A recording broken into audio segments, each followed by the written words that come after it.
Praise the Lord, जय मसीह की। स्वागत है आपका एक और बार विजनरी रेडियो और टीवी के खास प्रोग्राम लेट्स टॉक टुडे। और आज हम बात करेंगे एक गवाही के बारे में। जी हाँ, ऐसी गवाही जिस गवाही से लोगों की जिंदगी बदल गई और प्रभु ने वो काम किया जो बहुतायत से और दूसरों की जिंदगी बदलने के लिए। मेरे प्रियो, परमेश्वर के पास हर एक के लिए एक योजना होती है, आपके लिए है, मेरे लिए है। और अब हम सुनेंगे उस योजना को जो परमेश्वर ने बनाई और बहुतों की जिंदगी में गवाही बनकर आई। ऐसी गवाही आप पहले भी सुन चुके हैं। यहाँ पर प्रभु के लोग आकर उस गवाही को पहले ही दे चुके कि कैसे प्रभु ने इनकी गवाही के द्वारा उनके जीवन में गवाही उत्पन्न की। आमीन। तो आइए आपकी मुलाकात कराता हूँ डॉक्टर रश्मि भूमिया से, जो एक गायनोकोलॉजिस्ट हैं और परमेश्वर ने उन्हें कैसे इस्तेमाल किया। आइए स्वागत करते हैं डॉक्टर रश्मि, आपका स्वागत है विजनरी रेडियो टीवी के इस प्रोग्राम में। मैं बहुत उत्साहित हूँ जब मैं आपके साथ आपकी क्लिनिक पर था। डॉक्टर रश्मि भूमिया के बारे में बात करना चाहूँगा। बहुत बड़े परिवार से बहुत अच्छी व्यवस्थाएं परमेश्वर ने दी हैं। परमेश्वर ने हीरो से जीरो से फिर वैसे ही जैसे मूसा को परमेश्वर ने इस्तेमाल किया, फिर से उठाया, वैसे ही आपको भी उठाया। ये बहुत बड़ी टेस्टिमनी है और मैं आनंदित हूँ इस बात से कि आज भी आपने अपने आप को शून्य करके रखा है। मैं पर्सनल बात बता रहा हूँ, माफ़ी चाहता हूँ, शायद आपको बुरा लगेगा। अगर कभी मेरी तबीयत अगर ख़राब होती है तो मुझे लगता है कि मैंने जो है बहुत बड़ी गलती कर दी है हॉस्पिटल जाके, और डॉक्टरों से मिलना बड़ा अजीब होता है। आपको क्या लगता है कि मैं पेशेंट को बहुत वेलकम करती हूँ और बहुत उसके साथ प्यार से व्यवहार करती हूँ जी। और मुझे यकीन है, मैं आपकी क्लिनिक पर था और ऐसे कच्ची बस्ती में एक बहुत ही छोटी सी जगह पर आपने clinic, along with that clinic आपने ऑपरेशन थिएटर और सब कुछ, और ऑलमोस्ट फ्री आप सब काम करते हैं। बिल्कुल राइट, ये बहुत बड़ी बात है। मैं चाहूँगा कि जब आपकी इतनी अद्भुत गवाही सब लोगों के सामने आए, तो उस गवाही से पहले आपका बैकग्राउंड, आपके फादर का बैकग्राउंड, आपका बैकग्राउंड जैसे कि जर्नी शुरू हुई वो 40 साल, जैसे कि मूसा के जो थे मिस्र में एज ए राजकुमार, वो 40 साल, वो जो समय थे, उस समय के बारे में अक्सर हम ज़्यादा सोचते नहीं, पर वो शुरुआत फिर नीचे, फिर परमेश्वर ने आपको खड़ा किया। मैं चाहूँगा कि आप अपने परिवार के बारे में बताएं। जी, मेरा जन्म 1951 में हुआ था, कोटा में हुआ था एक्चुअली। और मेरे फादर वहाँ प्रिंसिपल थे कोटा के हर्बर्ट कॉलेज में, और बाद में वो गवर्नमेंट कॉलेज बन गया था। और मेरी मदर भी बहुत क्वालिफाइड थी, वो भी एमए थी उस ज़माने में। तो मेरी मदर ने भी, हम लोग बहुत परिवार पढ़े लिखे से, और हमारा काम ही हमारे मतलब जाति में ये जो कायस्थ से मैं बिलोंग करती हूँ, उनमें पढ़ाई ही सबसे मेन है। मनी अर्न करना कोई वो नहीं है, क्योंकि मनी तो सेकेंडरी है। तो इसलिए शुरू से हम बच्चों को 3 भाई, मेरे 2 भाई हैं, एक बड़ा और एक छोटा, और मैं, तो 2 इंजीनियर बने हैं और एक मैं डॉक्टर। तो मेरे पेरेंट्स का यही था कि इसको डॉक्टर बना दो, क्योंकि मैं बीमार रहती थी और पहले डॉक्टर की व्यवस्था भी इतनी नहीं हो सकती थी, क्योंकि मुझे निमोनिया होता था तो 4-4 घंटे से मुझे पेनिसिलिन लगते थे। क्रिस्टलाइन पेनिसिलिन होता है, वो 4 आवर्ली लगता है, 6 आवर्ली लगता है, तो कंपाउंडर को सोना पड़ता था घर में। तो मेरे लिए ये पॉसिबल नहीं था। मेरे फादर हमेशा, और मुझे इतनी ज़्यादा डिस्ट्रेस होता था सांस का कि मैं मतलब बता नहीं सकती। तो हमेशा मेरे मतलब पेरेंट्स ये कि आज ही जिंदा है, पता नहीं बच गई लड़की, तो उन्होंने कहा इसको डॉक्टर बना दो। तो मुझे बहुत पढ़ाई करनी पड़ी, उसके लिए बड़े एफर्ट्स करने पड़े जी। क्या उम्र थी आपकी जब आपको? मैं छोटी, बचपन से पैदा हुई तब से मैं बीमार रहती थी हमेशा, और इसीलिए फैमिली ये निर्णय किया कि आपको डॉक्टर बना दो, क्योंकि वो मेरे फादर केमिस्ट्री के प्रोफेसर थे, तो उन्होंने काफ़ी लोगों को डॉक्टर के लिए प्रोत्साहित किया था। तो मेरी मदर ने कहा कि मेरी एक ही इच्छा है कि लड़की डॉक्टर बन जाए, तो अपना इलाज तो कर लेगी। तो बचपन से मेरे मन में ये था कि मुझे बस अपना इलाज करना है, मुझे उसके आगे कोई पैसा कमाना या कुछ नहीं करना। लोगों की बड़ी एम्बिशंस होती हैं, मैं देखती हूँ डॉक्टर्स की कि बड़े बड़े मल्टी हॉस्पिटल बनाने हैं, उनको कई ब्रांचेस खोलनी है, पर मेरा बस ये कि मैं अपना इलाज कर सकूं, बस आई शुड बी हैप्पी। मैंने देखी है बहुत सी कहानी, बच्चे लोग बोलते हैं मम्मा बड़ी हो जाऊंगी तो मैं आपको इंजेक्शन लगाऊंगी।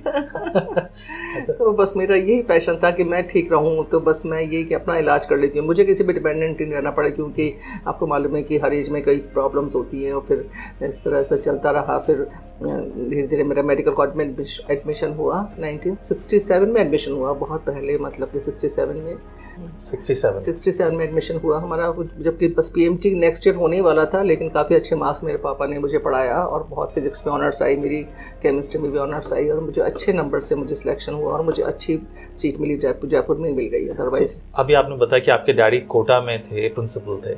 मैं जानना चाहूँगा उनके बारे में कि क्या वो भी इस समय के लिए आपको डॉक्टर बनाने के लिए, क्योंकि वो समय था ऐसा पढ़ाई का समय, और डॉक्टर भी बहुत सारी बातें हैं कि भाई डॉक्टर बनना आसान नहीं है, लड़की हॉस्टल में जाएगी, बहुत सारे काम करेगी, तो ऐसे चीज़ों के कुवैत लिए में पढ़ेगी। कुवैत में पढ़ना भी पहले बहुत मुश्किल होता था लड़कों के साथ, बिकॉज हम लोग पुराने ज़माने में तो लड़कियों का अलग स्कूल होता था, बैकवर्ड हिंदी मीडियम इवन, और कोई लड़कियों को इतनी इंपॉर्टेंस भी नहीं होती थी। लेकिन मेरे फादर ने मुझे हमेशा प्रायोरिटी दी और मुझे बहुत ही ज़्यादा प्यार किया। इवन लास्ट में जब वो अल्जाइमर्स भी उनको हो गया तो उन्हें मुझे याद था कि ये लड़की डॉक्टर बन गई, क्योंकि उनके मन की भी इच्छा थी कि मेरी बेटी किसी से कम ना रहे। और ये मैं बहुत ही धन्यवाद करता हूँ। अल्जाइमर बोले भूलने की अल्जाइमर्स भूलने पर उनको मेरी शक्ल याद थी और हमेशा कहते थे मेरे सिर पे हाथ रख के कि बेटा तू बड़ी डॉक्टर बन गई। मुझे सबसे बड़ी, क्योंकि पेरेंट्स का होता है कि लड़कियों को पैरों पे खड़ा कर दे पुराने ज़माने में, आजकल तो बहुत सारे एवेन्यूज है गर्ल्स के लिए। तो फिर उसके बाद 62 में मेरे फादर को यहाँ MNIT इंजीनियरिंग कॉलेज में एक वो मिला चांस, तो उनको केमिस्ट्री, मैथ्स और फिजिक्स तीनों का प्रोफेसर बना दिया गया, क्योंकि इंजीनियरिंग कॉलेज था तो यहाँ पे बहुत ज़्यादा केमिस्ट्री और फिजिक्स की पढ़ाई नहीं होती थी, तो तीनों सब्जेक्ट्स का उनको हेड ऑफ डिपार्टमेंट बना दिया गया। तो फिर इसलिए वो हम MNIT जयपुर, जो कि हमारे यहाँ स्टूडियो से मात्र 1.5 किलोमीटर दूर है। क्योंकि ये जगह मैंने बचपन से देखी हुई है। तो जब मैं 13 साल की थी, 9th क्लास में मेरा एडमिशन हुआ था महारानी स्कूल में, तो तभी से हम यहाँ रहते थे। तब जंगल था बिल्कुल, तो ये जगह मेरे लिए बहुत ही बचपन मेरा यहीं बीता है। अब जंगल की बात कर रहे थे, मुझे याद है गाड़ी में हम थे तब आपने बताया था कि यहाँ पर शेरों के शिकार के लिए आते थे। आप भी शिकार करने आते थे? नहीं, हम तो अपने फ्रेंड के साथ मेडिकल कॉलेज से मजाक करके देखते हैं शेर, यहाँ पे बड़े बड़े जूते पहन के लोग घूमते थे, बड़ी बड़ी वो लेके राइफल। तो कई बार हम डर जाते थे, बड़ा अच्छा लगता था कि फिर भी आप देखने आते थे? यहाँ कल के पास ही था जी। तो मुझे ये एरिया बहुत अच्छा लगता है और मैं आज ही बहुत परमेश्वर का धन्यवाद करती हूँ कि जहाँ मेरा बचपन बीता वहीं पे मैं आज सबके सामने अपनी गवाही दे रही हूँ। It's a great privilege for me. हमारे स्कूलों में आपने बताया कि 71 और 76 में तो आप कॉलेज और सब में थे जी। 67 में मेडिकल कॉलेज में एडमिशन हुआ। 67 में, हाँ। ओके। मेरा जो बर्थ है वो 87 का है मेरा बर्थ है। मुझे याद है हमारे स्कूल में किताब में एक कहानी हुआ करती थी, और जो जस्ट ठीक 500 मीटर दूर है, और 500 मीटर दूर यहाँ फॉरेस्ट चौकी है, जो पहले अंग्रेजों के ज़माने में अंग्रेजों की हुआ करती है, आपको शायद पता होगा। और उस चौकी का एक कहानी थी कि वहाँ पर एक अफसर था, वो अफसर शिकार खेलने के लिए पीछे पहाड़ी पे गए, और वहाँ पर उन्होंने शिकार खेलते समय एक शेरनी को गोली मार दी। शेरनी मर गई, और उसके बाद उसके 2 बच्चे वहाँ आते हैं, और उन दोनों बच्चों को देखकर उसे दया आती है, और शेरनी मर चुकी है, उन बच्चों का क्या होगा, जंगल में छोड़ दिया, वो वैसे ही मर जाएंगे, दूसरे जानवर उसे मार देंगे। तभी वो दोनों बच्चों को घर ले आते हैं और उनको पालते हैं। एक बच्चा मर जाता है, फिर दूसरा जो बच्चा है वो जो बिल्कुल कमज़ोर सा था वो बड़ा होता गया और वो बड़ा शेर हो गया। उसके बाद वहाँ पर अचानक से उस शेर के मुंह में अचानक खून लग जाता है। इन्हें लगता है कि अब ये मुझे छोड़ेगा नहीं, इनको चोट लगती है, तभी ये उसे गोली मार देते हैं। दैट वाज द स्टोरी जो हमारी किताब में थी। और बहुत सारे लोग सोचते हैं कि ये सिर्फ स्टोरी है, but actually that was real. और उसका कनेक्शन आज आपकी टेस्टिमनी में भी है कि आप यही सब देखने के लिए यहाँ आया करते थे। बहुत अच्छा लगता था, क्योंकि हम लोग जब कोटा में रहते थे तो गलियों में रहते थे, रामपुरा बाजार में रहते थे, तो वहाँ पे इतना कंजेस्टेड, लेकिन यहाँ आए तो खुली हवा, पहाड़ियाँ, और इतना बिल्कुल ग्रीनरी थी। ऐसा लगता था जैसे कोई पिकनिक स्पॉट पे आ गए, और इतना अच्छा लगता था यहाँ रहना। मुझे बहुत ही, क्या बात है, क्योंकि जब सिटी से आते हैं तो बहुत कंजेस्टेड और गलियाँ छोटी छोटी, लेकिन यहाँ आके तो ऐसा लगा स्वर्ग में आ गए जैसे। हम लोग कभी ट्रेन की उधर क्रॉसिंग पे जाते थे, कभी ट्रेन भी बिल्कुल पास में आके बजाती, हम लोग वहाँ खेतों में, और बड़ा अच्छा था। बहुत परमेश्वर का बहुत धन्यवाद हो कि मुझे हमें जयपुर लाया। तो मुझे पढ़ाई मेरी बड़ी कन्वीनियंट हो गई, क्योंकि मेडिकल कॉलेज में रह के मैं हॉस्टल में तो शायद नहीं सर्वाइव कर पाती, और पेरेंट्स भी नहीं। तो मेरे ब्रदर इंजीनियरिंग कॉलेज में एडमिशन हो गया उनका, और एक भाई का, वो दूसरा वाला छोटा वाला वो बाद में हुआ, और मैं मेरा मेडिकल में। तो मेरे पापा को सबसे बड़ा यही सपोर्ट रहा कि उनके बच्चों के जयपुर जाने से उनका वो हो जाएगा। हालांकि यहाँ उनकी इतनी इंपॉर्टेंस नहीं थी जितनी कोटा में थी, लेकिन प्रभु ने हमें सब शायद मेरे लिए किया होगा। क्योंकि अभी हम बाइबल में देखते हैं कि परमेश्वर ने हमें कब के माँ के गर्भ से चुन लिया था। तो मैं तो यही सोचती हूँ कि मेरी हर चीज़ प्लानिंग परमेश्वर ने की है, और मैं 40 साल से विश्वास में आई, कैसे आपको बताऊँगी, और उसके लिए मेरी चीज़ प्रभु ने मेरी योजनाएं बनाई हैं। मैं यही चाहता हूँ कि हम इस बारे में चर्चा करें कि किस प्रकार से वो बुलाहट है। जैसा अभी आपने कहा कि गर्भ में रचने से पहले ही परमेश्वर का वचन कहता है, यिर्मयाह की पुस्तक उसका पहला अध्याय 4 और 5 पद में अगर हम देखेंगे तो वहाँ लिखा है, गर्भ में रचने से पहले ही मैंने तुझ पर चित्त लगाया, तुझ पर ध्यान लगाया। और दैट टेस्टिमनी कंप्लीट्स, वो जो ये जो बात है ये आप में और मुझ में, मेरे जीवन में और आपके जीवन में भी इसी तरह से शुरुआत होती है। शुरुआत है हर बात के पीछे। आज बहुत सारे लोग, पिछली बार एक भाई जब हमारे बीच में थे, भाई दिनेश खत्री, वो गवाही दे रहे थे, उन्होंने कहा कि डॉक्टर रश्मि की प्रार्थनाओं से, उसने ये नहीं कहा कि डॉक्टर रश्मि की दवाइयों से, उसने कहा कि डॉक्टर रश्मि की प्रार्थनाओं से डॉक्टर जो दवाई भी दे रही है और जो घुटने टेक कर मेरे और मेरे बच्चे के लिए प्रार्थना कर रही है जो मुझे नहीं जानती। तो ये एक सफ़र है, आपकी फैमिली यहाँ पर थी, जब आपका मसीह में आने का सफ़र है तो मैंने देखा कि आपकी शादी के बाद बहुत सारे स्ट्रगल्स थे आपके पास, और उन स्ट्रगल्स के बाद आपने यीशु को पाया। मैं चाहूँगा कि वो कहानी विस्तार से आप बताएं कि किस तरह से आपकी शादी हुई और कब आपने यीशु को स्वीकार किया। जी, जैसा कि आप जानते हैं कि हर लड़की के मन में एक डर होता है विवाह को लेके।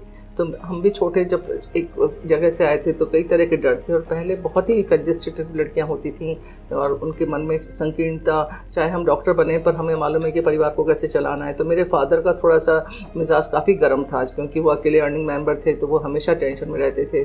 तो फिर वो कॉलेज की कॉपियाँ जाँचना और टैबुलेशन और उनको विज़िट करना कई एग्जामिनर्स बन के, तो वो हमेशा स्ट्रेस में रहते थे। तो हम बच्चे लोग जो है वो काफ़ी टेंशन में रहते थे। तो बचपन से मैं सोचती थी कि ये पापा ऐसे क्यों नहीं अच्छी तरह बिहेव करते, ये थोड़ा सा प्यार से बोले। हमेशा जब वो आते हैं तो हमारे हाथ में किताब होनी चाहिए, बस सब बच्चे किताब लेके बैठ जाते, बिल्कुल स्टैंड स्टिल, कुछ नहीं। तो हम कहते कभी मेरा पति ऐसा होगा। तो मैं भी अपने पति के बारे में आगे अपनी भूमिका बनाने लगी। मैं एक्चुअली 16-17 साल की हो गई थी, मेडिकल कॉलेज में हुई, तो मेरी 16 साल में ही मैं मेडिकल में चली गई, क्योंकि हम लोगों के पहले 4 साल में पढ़ना बैठ जाते थे, तो 1 साल बढ़ा के एज बना दी थी हमारी पेरेंट्स ने। तो इसलिए मैं बहुत छोटी थी, इमेच्योर, और यहाँ पे सब को एजुकेशन पढ़ना लड़कों के साथ, लड़के भी मेडिकल कॉलेज में बहुत ही खतरनाक लड़के आते हैं, और 200 लोगों की क्लास होती थी। तो एक ऑफिस से निकलते थे लेक्चर थिएटर से, 200 अंदर जा रहे हैं और 200 बाहर, तो 400 लोगों की भीड़ इतनी ज़्यादा हो जाती थी कि हम लड़कियों के लिए जो थोड़ी अच्छी बेटर थी उनके लिए बहुत मुश्किल होता था। लड़के लोग हम लोगों को बहुत टॉर्चर करते थे।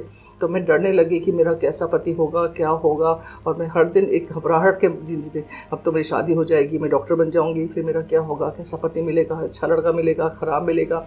और मैं इसलिए 3-4 साल तक बहुत परेशान रही, मतलब 67 to 70, 67, 68, 69 और 70 में एक डॉक्टर शिव गौतम हैं, आप जब जानते हैं, वो मेरे हस्बैंड के बड़े अच्छे वो हैं। तो उनकी कोई एक पार्टी थी, जैसे कल्चरल एक्टिविटी में कुछ वो लोग जीतते हैं जैसे, वो तो उन्होंने रखी थी यूनिवर्सिटी गेस्ट हाउस में। तो उसमें हम लोग क्लासमेट्स, मेरा हस्बैंड जो थे, मतलब वो मेरे पति अब हैं, वो मेरे एक बैचमेट्स थे, क्योंकि मेरा नाम रश्मि से उनका नाम पुष्कर है, तो वो पी से आते हैं। तो पी और आर का हमारा कई बार हमारा कॉम्बिनेशंस अलग अलग बनते थे लड़कों के साथ। 200 लोगों में से कभी किसी के साथ, कभी एस के साथ बन गया, कभी पी के साथ बन गया। तो पहली बार उनके साथ पिए, तो वो लड़का मुझे बहुत अच्छा लगता था, क्योंकि वो बच्चों को जो है वो बहुत अच्छी तरह देखता था। हमारी पोस्टिंग पीडियाट्रिक सर्जरी वार्ड में हुई थी, जहाँ पे कि, और आप सोचिए 50 साल पहले तो बिल्कुल गाँव के बच्चे ऐसे आते थे कि जो बिल्कुल ही लेमैन के, अभी तो फिर भी बहुत मॉडर्न, और हॉस्पिटल्स भी बड़े गंदे से रहते थे, पर वो हर बच्चे की बड़ी केयर करते थे, उसको देखना, उसको हाथ लगाना, हम तो छूते भी नहीं थे सच में, बिकॉज बहुत ही आपको मालूम है चाइनीज वार्ड कैसे होते हैं। तो लेकिन वो कहती, मैं कहती ये लड़का बच्चों को छूता है, ये कैसा, इसको ऐसा नहीं लगता कि बच्चों को।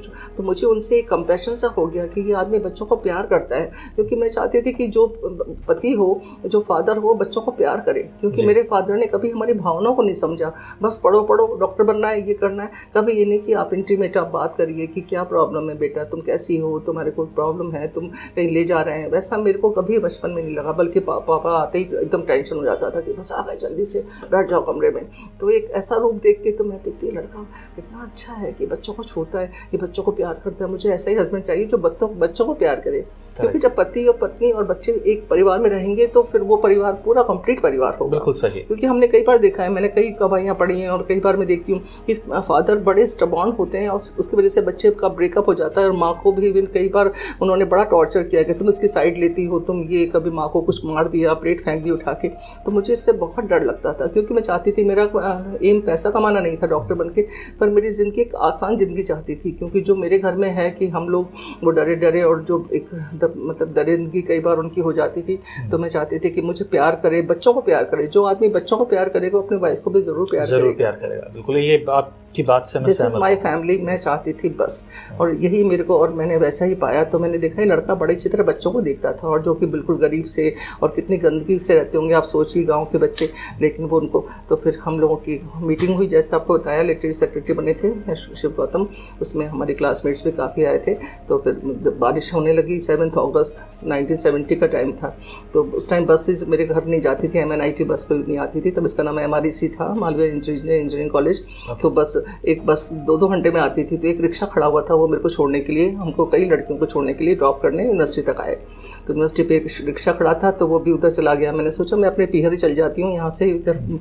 तो मैं खड़ी रही, बस नहीं आई। तो उन्होंने कहा कि डॉक्टर साहब मैं भी आपके साथ खड़ा रहा हूँ, क्योंकि अकेले खड़े होना रात को। तो 8 बज गए और बस ही नहीं आई। फिर बहुत बारिश आने लगी, फिर हम लोग थोड़ा सा अंदर जाके खड़े हो गए। तो मैंने देखा वो लड़का मुझे अच्छा लगा, मतलब। और वो कहते हैं कि मैं तुम्हें कब से चाहता था, लेकिन मैं सोचता था कि ये लड़की कैसे मिलेगी, क्योंकि मैं एक डिफरेंट टाइप की लड़की थी, जहाँ किसी से बात करना ना, चुप चुप रहना। तो हो सकता है कि उन्होंने सोचा होगा। फिर हमारी जान पहचान होने लगी, फिर हमारी 7 पोस्टिंग्स हुई, फिर हमारी बात होने लगी। फिर हमने एक दूसरे के बारे में, मैंने सोच लिया कि यही वो लड़का है जिसको मैं ढूंढ रही थी, जो सीधा हो, सच्चा हो, ईमानदार हो, बच्चों के प्रति वफादार हो, और कोई लालची और कोई गंदे शौक नहीं। फिर मैंने जज करना शुरू कर दिया, क्योंकि शादी तो 72 में हुई। तो 2 साल तक मैंने जज किया, क्योंकि ऐसे विवाह भी किसी से नहीं कर सकते हम। उसको देखते हैं वो स्मोक करता है या उसकी कैसी उसकी कंपनी है, उसके बारे में आप नज़र रखते हैं, क्योंकि it's big decision. Because I know कि मेरे को अपने पेरेंट्स के अगेंस्ट जाना पड़ेगा, पर मुझे मालूम था कि थोड़े दिन जाएंगे, लेकिन मेरी ज़िंदगी तो बहुत लंबी होती है, पता नहीं कब तक। इवन आज भी मैं 71 ईयर्स की हूँ, तो कितनी लंबी ज़िंदगी है। तो हम दूसरे को समझ सकें, मैं कुछ बोलूँ वो मुझे समझें। और मैं ऐसा मेडिको चाहती थी कि जो कि बहुत इंटेलिजेंट हो, और वो बहुत सुपर इंटेलिजेंट थे, और आज भी वो सुपर इंटेलिजेंट हैं। इवन मैं उनसे हर बात पूछती रहती हूँ, राय लेती हूँ, ही इज़ माई एडवाइज़र। तो मैं चाहती थी मेरा हस्बैंड ऐसा हो। बहुत सारे पॉइंट्स मैंने हस्बैंड के लिए रखे थे, उसमें ये भी था कि बहुत इंटेलिजेंट हो, क्योंकि मतलब मेरे को मेडिकल में कभी भी कोई प्रॉब्लम हो सकती है। वो बच्चों के डॉक्टर हैं? वो बाद में बने, पर पहले तो जब क्लास फेलो थे तब भी वो बहुत इंटेलिजेंट थे। वे डॉक्टर GC शर्मा इतने इंटेलिजेंट थे, उनके सामने वो केस प्रेजेंट करते थे, और इतना बोल्ड इंसान मैंने कभी नहीं देखा। जब 200 लोग कोई केस प्रेजेंट नहीं करता था, जैसे केस है, हम अवार्ड्स में हैं, सपोज सर्जरी के सर कहते थे, GC शर्मा साहब बहुत बड़े सर्जन थे यहाँ के, कौन केस प्रेजेंट करेगा, वो हाथ उठाते थे लड़का। जबकि वो इंग्लिश में नहीं बोल पाते थे, क्योंकि पिलानी से आए थे, उनका जन्म पिलानी में हुआ था। लेकिन उनको पिलानी में पढ़ने की एक मेंटलिटी है वहाँ पे, जैसे टीचिंग इंस्टीट्यूट है, तो उनको मैं करूँगा। अब उसमें बोल भी नहीं पाते थे। एक बार तो उनको वो हैमर लेके मारने लगे थे वो सर, क्योंकि पहले के टीचर्स भी बड़े खतरनाक होते थे। पर मैंने कहा लड़का इतना कोई नहीं बोल रहा कि यस सर, क्योंकि जो केस प्रेजेंट करता था सारी उससे ही पूछा जाता था, ABCD, एनाटॉमी, फिजियोलॉजी, सारी चीज़ें उसको आनी चाहिए। तो ऐसा कौन अपने आप को बेवकूफ़ बनाएगा कि वहाँ जाके डांट खाने के लिए। और पहले के चुपचाप बाकी सब चुप रहते थे 200 लोगों के क्लास में, और ये लड़का बोलता था। मैं कहती ये लड़का भी अजीब है, और ये हमेशा ये केस प्रेजेंट करने के लिए वो चाहे मतलब बहुत ही, मैंने उनको बहुत परख के देखा है सच में। फिर हम लोगों का काफ़ी अच्छा सा रिलेशन हो गया, और हमने सोचा कि हाँ विवाह करेंगे। वो ब्राह्मण जाति के थे और मैं कायस्थ थी, थोड़ा मुश्किल था। मेरे फादर वैसे तो कई बार कहते थे कि करना चाहिए, लेकिन अपने ऊपर जब आता है तो उन्होंने, सही बात है, उन्होंने कभी उनको बुला के नहीं पूछा, कभी उन्होंने उनसे वो नहीं किया, क्योंकि लोग काफ़ी भड़काने लगे। फिर हमारे क्लासमेट्स भी काफ़ी लेटर डालते, जैसे कि पुराने ज़माने में होता था कि ऐसा बहुत सारी शिकायतें होने लगी। फिर मेरे फादर ने मेरी सगाई ज़बरदस्ती कर दी। मेरे एग्ज़ाम्स थे 26 जनवरी 1970 में एग्ज़ाम्स थे, तो मेरे फादर ने 71 में, जब वो इंडो पाक वॉर हुई थी, उस टाइम की सगाई के बीच में ये भाग नहीं पाएगी, लेकिन उस टाइम में कुछ आपके पिताजी ने आपकी सगाई किसी और के साथ, किसी और के उदयपुर में किसी डॉक्टर के साथ कर दी, दूसरे डॉक्टर के साथ, क्योंकि इतनी शिकायतें आने लगी मेरे पर। मेरे लिए मेरे कहते हैं तुम्हारी क्यों शिकायत करते हैं लोग, लड़के लोग, अपना अपना है। तो इस तरह से आपकी फिर उसके बाद आपने घर से विरोध करके शादी की? फिर मैं एक्चुअली उस एग्ज़ाम में मैं फेल हो गई, क्योंकि मैं पढ़ नहीं पाई, और एग्ज़ाम के बीच में सगाई हो गई, तो मेरा बिल्कुल दिमाग एकदम ख़राब हो गया। और मैं अपने हस्बैंड को भी नहीं बता पाई, क्योंकि वो तो बहुत ही मेंटल डिस्टर्ब हो जाते हैं। मैंने कहा मैं अपना कैरियर तो ख़राब कर ही रही हूँ, इनकोर करूँगी, क्योंकि वो बहुत ही सेंसिटिव इंसान है। उनको तो बस थोड़ी सा टॉर्चर हो जाए तो वो, मैंने कहा फिर तो ये लड़का पागल ही हो जाएगा, मैं इनको बता नहीं पाऊँगी। और मैंने उनको नहीं बताया। जब एग्ज़ाम्स हो गए तब मैंने बताया कि मेरी तो सगाई हो चुकी है। फिर वो बहुत डिस्टर्ब हो गए, फिर बोले कि मैं तो आर्मी में चला जाऊँगा, जो कुछ भी है। फिर मैंने आना बंद कर दिया कॉलेज, क्योंकि मैं तो मेरा वो हो गया था 6 मंथ्स बाद एग्ज़ाम्स होते हैं, नेक्स्ट एग्ज़ाम। फिर 25 मार्च 1972 को मैं बहुत महीनों बाद मैं आई अपने कॉलेज में, अपने हॉस्टल में बुक्स लेने के लिए, क्योंकि मैंने कब घर पे ही पढ़ूंगी। तो फिर तब मुझे वो मिल गए। फिर बहुत दुख भरी कहानी। फिर नेचुरली हमने 2 साल साथ बिताए थे और मतलब एक दूसरे को समझा था, मेहनत की थी ये सब। और फिर एक बार किसी से अफेयर होने के बाद आप उसको छोड़ देते हो तो आपके ऊपर तो वैसे ही बदनामी का कलंक लग जाता है, क्योंकि जो अभी आपकी बदनामी कर रहे हैं वो आगे भी आपके लिए वो क्या आप होगा। तो मेरा आगे तो फ्यूचर वैसे ही बेकार था, तो इधर कुआ और इधर खाई। तो मैंने भी सोचा कि जिसके साथ इन्वॉल्व हुए हैं उसके साथ ही शादी होना सही है। थोड़े दिन लोग बोलेंगे, लेकिन मैंने इस आदमी में पूरा परखा है इतने सालों। और फिर एक बहुत हमारी इंटीमेसी है, हमारे सब कॉलेज में पूरा जगह सब हम लोगों की बात होती है। तो फिर इतना सब कुछ इस परिस्थिति में भी, जबकि आज़ादी नहीं थी, जबकि ऐसे समय आप लोगों ने इतना सब कुछ सोच लिया, बड़ी बात है ये, बहुत बड़ी बात है। नहीं, मैंने कहा आगे तो मेरा जीवन फिर खराब ही है, क्योंकि मेरे हस्बैंड जिसको मैं, या तो मैं उसको बता के शादी करूं कि मेरे से अफेयर था, क्योंकि उसको झूठ में रखना भी उसको कहीं मालूम पड़ेगा। फिर मेरे लिए जैसे आप जो देखते हैं पहले कितना बड़ा होता था, कई बार सुसाइड भी कर लेते थे लोग, तो बहुत सारी प्रॉब्लम थी। तो इधर भी कुआ इधर भी खाई। अब घर वाले नाराज़ होंगे, लेकिन हम दोनों डॉक्टर थे तो इसलिए हमारे लिए कोई सोशल स्टिग्मा इतना नहीं था कि दोनों अर्निंग थे।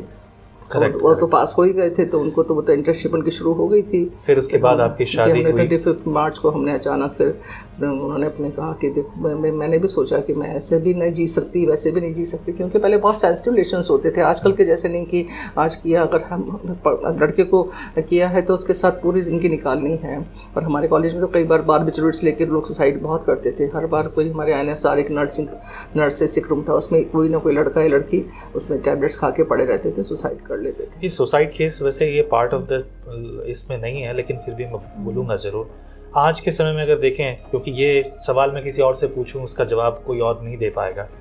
आज के समय में बहुत से लोग सुसाइड कर रहे हैं, आपको पता है, और उस ज़माने में भी क्या कंपैरेटिव अगर देखें तो आज ज़्यादा है या पहले ज़्यादा था? आज तो बच्चे अपने फ्यूचर को लेके कर रहे हैं, पर पहले तो लव अफेयर्स इतने सिंसियरली करते थे और उनके पेरेंट्स उनको बिल्कुल अप्रूव नहीं करते थे। आजकल तो पेरेंट्स काफ़ी इन लोगों को इंटरकास्ट मैरिजेस को इन्होंने कर दिया है, और लड़कियां भी अपने आप पे, हमारी फैमिलीज़ में भी जो भूमिया फैमिली है उसमें सबकी लव मैरिज बहुत हुई हैं, बच्चों ने वो पेरेंट्स ने एक्सेप्ट किया, पर उस ज़माने में नहीं था।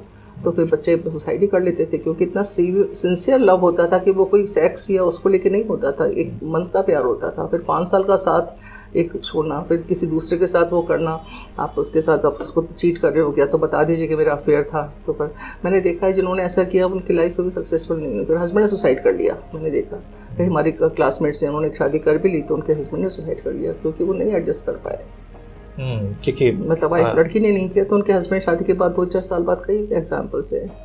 तो वही सब बातें मैंने सोचती रहती थी, वही पढ़ाई में तो क्या, लेकिन ये सब बातें अपने फ्यूचर के बारे में, क्योंकि लड़की का फ्यूचर, एक शादी उसके लिए बहुत अहम वो है और उसको निभाना है हमें। निभाना ही कैसे? इस शादी को हमको निभाना है, भारतीय कल्चर है। हम उसको छोड़ते हैं, तलाक देते हैं, डिवोर्स करते हैं, किसी के साथ अफेयर, और ये सब कोई बात नहीं है, क्योंकि हर आदमी में कोई ना कोई 10 प्रॉब्लम रहेंगी।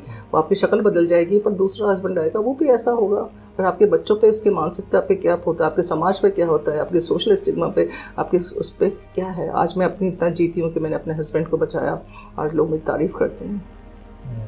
जहाँ जाती हूँ मेरी इवन मदर इन लॉ कहती हैं कि तूने कितने दुख सहे हैं, तू नहीं होती तो कोई और नहीं कर सकता था। ग्लैड कि एटलीस्ट मदर इन लॉ इस बात को एक्सेप्ट करती हैं। बहुत एक्सेप्ट करती है mother in law, she is the most, मेरी हमेशा वो इतनी तारीफ करती है कि मैं आपको बता नहीं सकती। तो फिर अब ये सब परिस्थितियों के बाद आपकी जब शादी हुई तब आपके पेरेंट्स का बिहेवियर? शादी का थोड़ा वो हुए, लेकिन उनको बता रखा था, मेरी मदर को काफ़ी, मदर ने फादर को बता रखा था, लेकिन लोगों का बड़ा वो था, तो वो लोग आके घर पे बोलते थे, कई बार लेटर लिख रहे हैं, तो फिर फादर काफ़ी एग्रेसिव वैसे ही रहते थे, तो उनको लगता था मेरी लड़की पता नहीं गलत रास्ते ना चली जाए। जो भी कुछ है कुछ कह नहीं पाते थे, क्योंकि फादर मेरे बहुत ही वो थे। शादी के समय आपने बताया हमारी कोर्ट मैरिज भी हुई, और हमारे इन्होंने अपने फ्रेंड से बात कर रखी थी पहले से, जैसे भी कुछ है, तो कोर्ट मैरिज भी हुई, हमारी पूरी आर्य समाज से शादी भी हुई। फिर हम अपने घर भी गए, रात को मैंने नटराज में खाना खाया, हमारे क्लासमेट्स सबने सपोर्ट किया हमें, क्योंकि क्लासमेट बहुत अच्छे होते थे। पहले का बहुत गहरा प्यार होता था, ऐसे नहीं कि पूरी क्लास हमारे साथ थी। मुझे याद कुछ कहानी आपने बताई थी, नटराज में खाना खाते समय भी आपको ये चिंता हो रही थी कि पुलिस आ जाएगी। पुलिस आई, फिर नेचुरली पुलिस आई, पुलिस ले गई हमको लेके गई, और उन्होंने देखा कि बालिक है लड़की, क्योंकि नेचुरली लड़की नहीं आएगी तो फादर कंप्लेंट करेंगे ही, क्योंकि एक दिन तो ये होना ही है, और फिर जो होना है वो होना है, अगर नहीं करना तो फिर जिंदगी भर रोना है। आप क्या सलाह देना चाहते हैं उनको? अभी बहुत से मसीह में लोग हैं और उनके सामने भी ऐसी चुनौतियां हैं कि भाई अब हम जो है शादी के लिए अगर सोचें तो क्या सलाह देना चाहते हैं? क्योंकि आपकी चर्च लाइफ भी काफ़ी लंबी है, तो आपने बहुत एक्सपीरियंस किया है। सो एक सिंपल, क्योंकि ये पार्ट ऑफ दिस सब्जेक्ट नहीं है, लेकिन फिर भी अगर जब हम आगे बढ़े उससे पहले, देखिए, अगर आप किसी को सच्चा प्यार करते हो तो आपको इसके साथ विवाह करना चाहिए, क्योंकि आपकी ज़िंदगी तो ख़राब होगी, आपके लड़के की ज़िंदगी, फिर उसकी वाइफ की ज़िंदगी, फिर दोनों फैमिलीज ख़राब हो जाएंगी। अगर वो मसीह में है नहीं है तो उनका उस केस में ये सब बातें तो बहुत बात की, क्योंकि आप खुद इस परिस्थिति से गुजर रहे हैं। जी, पर तब मैं मसीह नहीं थी। तब आप मसीह नहीं थे। आज मसीह में आने के बावजूद आप स्ट्रगल कर रहे हैं ji, because of your husband is not in faith, और आप विश्वास में हैं, वो नहीं है। स्ट्रगल तो क्रिश्चियन, ये तो प्रभु के साथ तो हमेशा हमारा स्ट्रगल हमको आगे ही धकेलता है। मैं कहती हूँ बहुत अच्छा है कि थोड़ा आगे बढ़ेंगे। मैं चाहूँगा कि अब आप मैं वो कहानी सुनना चाहूँगा कि कैसे आपको यीशु मसीह से मुलाकात हुई। जी, हम 72 में हमारा विवाह हुआ, फिर हमने 73 में हमें यहाँ पे राजस्थान में हमें जॉब नहीं मिला, फिर यूपी स्टेट में हम लोग गए, तो वहाँ पे हम लोग 3 साल जॉब किया, 73, 74, 75, और फिर 77 में मेरे फादर ने यहाँ पे RPSC जो राजस्थान पब्लिक सर्विस कमीशन है, क्योंकि वो भी मेरे हस्बैंड को बहुत प्यार करने लगे थे, क्योंकि सच्चाई को जान के, क्योंकि पहले तो लोग कहते हैं कि उन्होंने पैसे के लिए शादी की, लेकिन मेरे हस्बैंड भी बहुत अच्छी फैमिली से थे, बिरला में मेरे ससुर काम करते थे, फादर इन लॉ, और लेकिन कुछ वो ब्राह्मण और बनियों के बीच में थोड़ा सा होने से उनको जॉब छोड़ना पड़ा, पर बहुत बड़ा घर था, उनकी हवेली थी और काफ़ी अच्छे वेल सेटल थे वो अपने गाँव के हिसाब से भी, और मेरे हस्बैंड बहुत इंटेलिजेंट थे। तो मेरे फादर इंटेलिजेंट इंसान की बड़ी कदर करते थे, तो मेरे फादर कितने इंटेलिजेंट थे लेकिन अपने दामाद के आगे वो भी झुक गए। तो उन्होंने इनका दिल जीत लिया, इवन मतलब कि मेरे भाई से ज़्यादा उनको प्यार करने लगे। वो आपने दिल जीता। इन्होंने, मेरे पति ने बहुत मेहनत की उनको पापा जी को पटाने के लिए, और वो हर बात का उत्तर और हर दवाई का और हर ट्रीटमेंट का, और वो देखते थे बहुत ही साइंटिफिकली है, क्योंकि इंटेलिजेंस आदमी को सच में करती है। वही कहते हैं कि बुद्धिमान धनी व्यक्ति से शादी ना करे, बुद्धिमान से शादी करे। धन तो आता जाता चला जाएगा, लेकिन बुद्धिमान व्यक्ति, नीति वचन में भी लिखा है कि बुद्धिमानी कितनी बड़ी चीज़ है। तो इतने इंटेलिजेंट हैं, इवन अभी भी मैं कहती हूँ वो मेरी इतना मैं हर चीज़ करती, फिर भी वो कहीं ना कहीं से नोक निकाल ही लेंगे। मैं कहती ओह, इस आदमी के साथ तो रहना मुश्किल है। ये चीज़ तुमने देखो, ये देखो, ये यहाँ से छेद हो रहा है, यहाँ से चूहा आ जाएगा, यहाँ से चींटी आ जाएगी। ओह, पता नहीं हर टाइम उनका दिमाग काम करता रहता है। ये वाकई में एक बड़ी बात है। बहुत बुद्धिमान है, बहुत बुद्धिमान, मतलब कि सर्वेंट्स कुछ भी करें उनके पीछे उनको उस डंडा लेके पड़े रहते हैं, तुमने वो किया वो किया। मैं कहती हूँ very good, he is a very good care taker. Great. यार, तब जब आपकी शादी हुई तब आपके डैडी के साथ उन्होंने उनका दिल जीत लिया है? धीरे धीरे करते करते, मतलब थोड़े दिन करते हुए उन्होंने, लेकिन उन्होंने देखा कि ये लड़का बहुत अच्छा है, वो बहुत सुंदर भी थे, अच्छी जाति के थे, ब्राह्मण, लेकिन जो भी उनके वो थे मिसकंसेप्ट से वो सब क्लियर होते गए धीरे धीरे अपने आप। फिर मुझे भी ससुराल में काफ़ी इज्जत मिली, क्योंकि मैंने भी अपने को उस हिसाब से ढाला, जैसे घूंघट निकालना है उसी परिवार में, बिल्कुल अपने ससुर से बात नहीं करनी है, जो कि 50 साल पहले होता था। आजकल तो लड़कियां सब कुछ पहन के घूमती हैं, हमारे यहाँ बड़ा पर्दा होता था। तो वो सब मैंने भी उनको ओबे किया। वही आप जैसे जैसे आप उनको ओबे करते जाएंगे, आप वो आपको दिल जीतते जाएंगे। मेरी मदर इन लॉ मेरे पास ही, मेरे बच्चे के पास रहती हैं, और 3 बहुएं उनकी जो उनकी जाति की हैं उनके पास नहीं रहती, और मुझसे हमेशा कहती हैं कि अगर तू नहीं आई होती तो मेरा क्या होता। ये तीनों बहुएं तो मुझे कुछ पूछती नहीं है, तू ही मुझे पूछती है। ये दिल जीतना भी किसी का बहुत बड़ी बात है, because you have to go so low, आपको हम्बल डाउन होना पड़ता है, उनके अकॉर्डिंग करना पड़ता है, उनकी सारी बातें जो कि बिल्कुल डिफरेंट कल्चर होता है मारवाड़ी का। हम लोग तो बिल्कुल अच्छे स्मार्ट और मॉडर्न फैमिली में रहते थे, लेकिन मैंने सब कुछ किया। उसके बाद कि उन्होंने आदर भी किया। मेरे फादर इन लॉ भी लास्ट में डेज में जब उनकी डेथ हो गई थी 91 में, तब भी मेरी मदर इन लॉ को कहते थे तुझे तो रश्मि रख सकती है और कोई नहीं रख सकता। वाह, उनकी मृत्यु से पहले ही उन्होंने इन सारी बातों के लिए अंगीकार किया। जी, 3 बहुएं वो अपनी तरीके से लाए थे, अपनी जाति, अपना वो सब समाज, आप जानते हैं गौड़ समाज क्या होता है, उसमें वो कितने सारे उनके रिचुअल्स होते हैं, बिल्कुल। कितने गोत्र मिलाए जाते हैं पंडितों का। कई सारे ब्राह्मण मुझे जवाब नहीं दे पाते जब मैं उनसे पूछता हूँ कि वो उनकी जो है शुरुआत कहाँ से हुई, क्योंकि बहुत सारे लोग इस बारे में ज़्यादा सोचते नहीं हैं।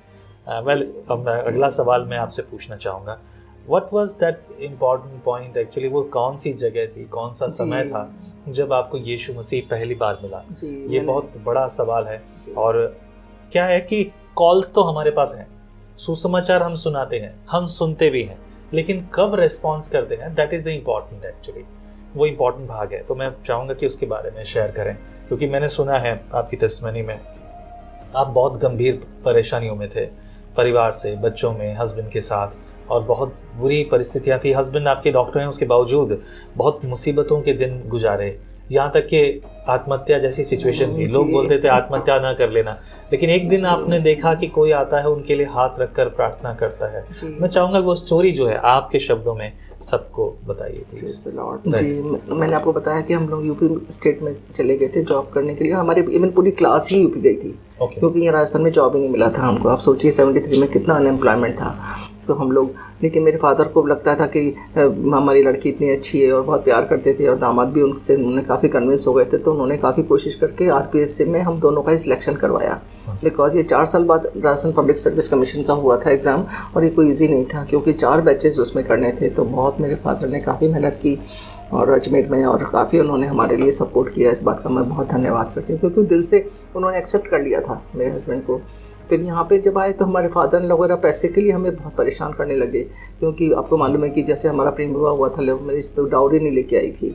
और यहाँ पे ये राजस्थान में ये है मारवाड़ी फैमिलीज में या कई में कि लड़का डॉक्टर बनेगा तो बहुत सारी दहेज लाएगा, और ज़िंदगी भर ही वो लोग देते रहते हैं हमेशा।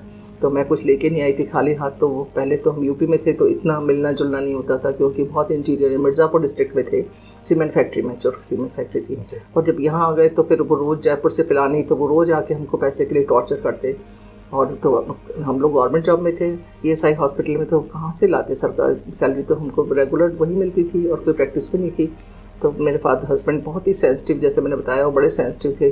तो जब वो आते थे तो वो डांटते, तो पहले तो वो ट्रैंकुलाइजर्स खाने लग जाते थे, काम्पोस है, कोई ट्राई का है, कुछ इस तरह से। ये सब चीज़ें क्या है? ड्रग्स? ये ड्रग्स हैं। ये थोड़ा सेडेट कर देती हैं ब्रेन को। तो वो जब जैसे फादर आने वाले होते तो उनसे इतना डर लगता था, उनको एक दहशत से थी। पहले फादर लोगों से बहुत ही डर लगता था बच्चों को, क्योंकि अंग्रेज़ों के ज़माने में वो लोग बड़े बहुत ही बायस्ड और बहुत ही ऐसे होते हैं। आजकल मैं देखती हूँ लड़कियों को कितनी छूट दे देते हैं। मैं देखती हूँ कैसे हमारे पेरेंट्स तो हमको ऐसे रखा है, और मेरे हस्बैंड ने भी, मेरे इन-लॉज ने भी, मतलब हस्बैंड को, कि वो कांपने लगते थे कि पिताजी आ गए, बापू आ गए, और बिल्कुल अंदर छुप जाते थे और फिर मेडिसिन लेके सोते रहते थे। फिर धीरे धीरे उनकी आदत ज़्यादा बढ़ने लगी। फिर वो कोई काम्पोज इंजेक्शन लगाने लगे, फिर कभी पैथेटिन पे स्विच ऑन हो गए। ड्रिंक उन्होंने कभी नहीं किया, बस वो इसी ड्रग्स पे ही अपना लेके आते थे। तो मतलब उनका ड्रग्स एडिक्ट होने के कारण ये था कि एडिक्ट नहीं था, वो छुपने का था। वो इससे हाइड करना चाहते थे अपने आप को फादर के सामने। मैं नहीं पढ़ूँ, क्योंकि फादर ऑलमोस्ट 15 दिन में आ गए, कभी भी आ गए, उनका कोई टाइम नहीं। फिर चिल्ला रहे हैं बहुत लोग, मुझे कहते थे तू बाढ़ ले टापरों को, बच्चों को जला दे, तू मर जा, तुम पैसे नहीं देते हो। जितनी रेगुलर हम दे सकते थे देते थे, पर हम ज़्यादा कहाँ से लाएंगे? 2 बच्चे हमारे भी थे, और सैलरी भी पहले बहुत ज़्यादा तो होती नहीं थी नॉर्मल। तो इस तरह से बहुत परेशानी, मतलब आके यहाँ पे कई सालों तक। फिर मेरा देवर भी घर में रहता था, वो भी हमारे घर चिट्ठियाँ लिखता रहता था। वो पहले के लॉस, क्योंकि वो विरोध में तो थे ही, उनको दहेज में कुछ मिला नहीं था। तो वो सब अब जब पास आ गए जयपुर में, तो वो रोज़ उनका टॉर्चर होना शुरू हो गया। तो मेरे पति धीरे धीरे बढ़ता गया उनका। वो तो फिर 1 इंजेक्शन 2 इंजेक्शन, इवन कई बार तो 20 इंजेक्शन भी ले लेते थे। इंट्रामस्कुलर खुद लगाते थे, फिर IV लगाने लग गए खुद ही। तो बाथरूम में देखो तो खून ही खून, कभी गिर के आ रहे हैं, कभी उनका यहाँ फ्रैक्चर हो रहा है, कभी हाथ फ्रैक्चर हो गया, कोई स्कूटर लेके आ रहा है। 50 साल पहले तो स्कूटर चलाते थे, तो कभी खंबे से टकरा गया, कभी कहीं कभी कहीं। तो जैसा मैंने आपको बताया, तो धीरे धीरे उनकी कंडीशन ख़राब ही होने लगी।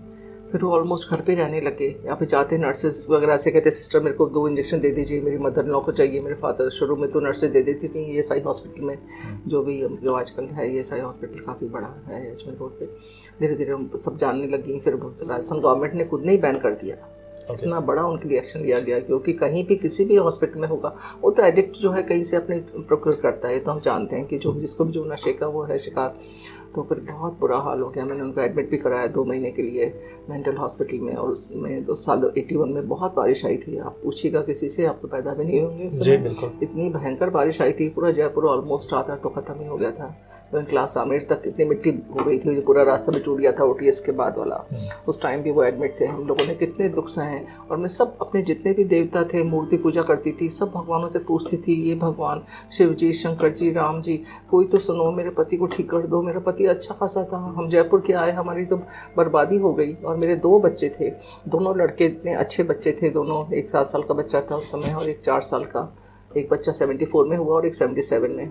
लेकिन मेरे को कोई आशा नज़र नहीं आती थी। इवन कई बार मैंने मरने का सोचा सुसाइड के लिए कि हैंकी साड़ी वगैरह, फिर मुझे लगा मैं मर गई और बच्चे बच गए तो फिर क्या, इनका दूसरी विवाह कर देंगे और उसके बाद उनकी सौतेली माँ का तो आप देखते ही हैं कि शायद हमने अच्छा उसका रूप नहीं देखा होगा, ठीक है। तो मैं अपने बच्चों को ऐसे मारूंगी। पर मेरे जीवित रहना भी बहुत मुश्किल था क्योंकि बदनामी सब तरफ से, और जयपुर में मेरे पेरेंट्स थे तो मेरे पेरेंट्स तक ये बात पहुंचती। तो एक तो मैंने विवाह किया ऐसे, और फिर मैं एक तो इस तरफ से निकल रही हूँ, मैं क्या कर सकती थी। 71 की बात है ये जो आपके ये उस समय बच्चे ये थे। 72 में हमारी शादी हुई थी और फिर हम यूपी चले गए थे। 77 में मेरे पापा ने मेरे को दोबारा यहाँ पे बुला लिया, हमने यहाँ जॉब करना शुरू कर दिया। पहली पोस्टिंग हमारी गांव में अमृतसर में हुई थी, उसके बाद फिर पापा ने, मेरे फादर ने यहाँ ESI में ही हमारा करवा दिया था। वो चाहते थे बच्चे पास ही रहें। तो 77 में आपके पास 2 बच्चे थे? 2 बच्चे थे। 77 में दूसरा बच्चा हुआ था, पहला बच्चा 74 में हुआ था। तो वो 3 साल का था। तो वो भी बड़ा अक्लमंद, फिर वो मेरे हस्बैंड का नशा चलता रहा। 77, 78, 79, 80। बच्चों का रिएक्शन कैसा था डैडी के लिए? मैं क्या करूं, बच्चे, मैं कुछ नहीं बता सकती। बहुत हार्ड टाइम्स थे। मतलब मैं जिंदा रहती हूँ तो कैसे, मेरा बड़ा बेटा था, बड़ा समझदार हो गया था। छोटा सा बच्चा 3-4 साल का है कि पापा कब जा रहे हैं, पापा क्या कर रहे हैं। बहुत मुश्किल था, बड़ा डिफिकल्ट था। कई बार मरने का, आत्महत्या करने का सोचा। लेकिन मेरे हॉस्पिटल में एक डॉक्टर थी, मेरी सीनियर डॉक्टर, तो मुझे हमेशा ये कहती थी कि जबकि कभी किसी को बोलना नहीं चाहिए कि तो सुसाइड मत करना। रोज़ मैं जाती आउटडोर में, मुझे सबसे पहले ये कहती तो सुसाइड मत करना रश में। मैं कहती मैडम आप ऐसे क्यों बोलती है? बोली नहीं, गांधीनगर में किसी डॉक्टर ने किया था। मैंने कहा क्यों? मैं खुद डॉक्टर हूँ, मैं मेरे पेरेंट्स हैं, मैं अपने बच्चों को पाल सकती हूँ, मरने की तो बात ही नहीं है। और जब मैंने इससे शादी की तो मैं इसको निभाऊंगी पूरी तरह से। तो मैंने पूरी कोशिश की और मैंने बहुत दान किए। इवन आपको बताऊं कि मैंने, एक पंडित हमको मिले बजाज नगर में, और तो सुना कि वो बहुत अच्छे हैं। तो उन्होंने कहा कि आपको सोने के 2 सांप का जोड़ा बना के दान करना पड़ेगा।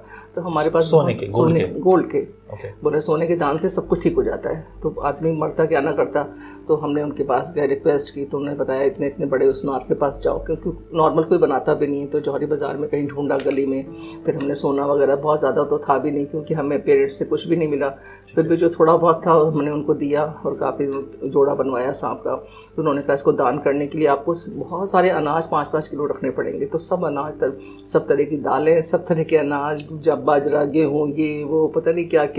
आपको मालूम है पंडितों के चौचले, मैंने कितना पैसा खर्च कर दिया, इतने फल, इतना वो, जो लगता था कि बस ये ठीक कर देंगे, अब मेरे पति ठीक हो जाएंगे, बस ये लास्ट होगा। मैं सब कुछ करती थी। डॉक्टर होने के बावजूद भी मैं हिंदू रिचुअल्स को पूरा मानती थी क्योंकि हमारा विश्वास तो उन्हीं में है ना कि हमारे भगवान जरूर ठीक करेंगे। तो सब कर दिया, बड़ी पूजा हुई 3-4 घंटे, बहुत हवन हुए। थोड़े दिन बाद फिर वो नशा करने लगे। फिर हम उनके पास गए, कोई प्रॉब्लम सॉल्व नहीं। मुझे लगा कि शायद ये अंत होगा, कितने भी हज़ारों रुपए। फिर दोबारा हम उनके पास गए बजाज नगर। हमने कहा ये तो अंकल जी बिल्कुल भी फ़ायदा नहीं हुआ। बोला अब आपके तो 7.5 ही शुरू हो गई शुक्र की, अब क्या होगा? मैंने कहा, बोला अब आप 7.5 साल तक तो कुछ नहीं हो सकता। ओह, एकदम सच में लगा कि मैं मरी जाऊं। ये सोने के जो थे वो किसको दिए थे आपने? पंडित को दिए थे ना। उन्हीं को दिए थे। एक पंडित खास होते थे, सोने का दान कोई लेता नहीं है वैसे, पर ये भी बहुत बड़ा भारी दान होता है। इसको लेने के लिए भी किसी ने कहा कि अलग से पंडित हैं, वही पंडितों को ढूंढते, उनके घरों को ढूंढते, उनको वो सब करते, सब कुछ करके। मैंने आपको बता रही हूँ कि मेरे पास इतना बुरा हाल था कि 10 रुपये का नोट नहीं होता था, क्योंकि मैं जो कहता था मैंने कहा ये करा लो, शुक्र की दशा, शनि की दशा, मंगल की दशा। मैं क्योंकि खुद अर्निंग मेंबर थी तो मैं सब पैसे दे, मेरा पति ठीक हो जाए, मेरा पति ठीक हो जाए। पर कुछ फ़ायदा ना हो के वो उनकी हालत बिगड़ती गई। जैसे वो स्त्री का हम सुनते हैं कि बाइबल में लिखा है 12 साल से लहू बहते बहते उसकी कितनी बुरी हालत हो गई होगी। वैद्यों की वजह से वो सब कुछ कंगाल हो गई थी। तो मैं बिल्कुल कंगाल हो चुकी थी कि मैं कैसे जीती थी, मैं समझ नहीं सकती। क्योंकि मैं सोचती थी एक भगवान तो कोई है इस दुनिया में, वो ज़रूर ठीक करेगा। वो भगवान है कहाँ? ये सब भगवानों को मैं करती हूँ, वो कहाँ रहता है, वो कैसा होता है, वो क्यों नहीं सुनता, उसने हमें बनाया है। तो मैं छत पे बैठ के ऊपर आसमान की तरफ देखकर हमेशा सोचा करती थी वो कहाँ रहता है, वो देखता नहीं है। मैं कितनी दुखी हूँ, मैं किसी का बुरा नहीं कर रही, मुझे क्यों इतना दुख मिल रहा है? मैंने क्या किया? ना पैसे की वजह से शादी की इस लड़के से, मैंने कुछ नहीं किया।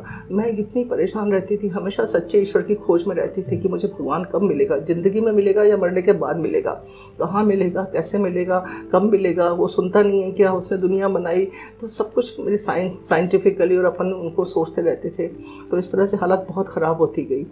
इवन 81 की भी लास्ट की बात है कि यहाँ पे कोई अजमेर से कोई मिशनरी आए थे। ओके।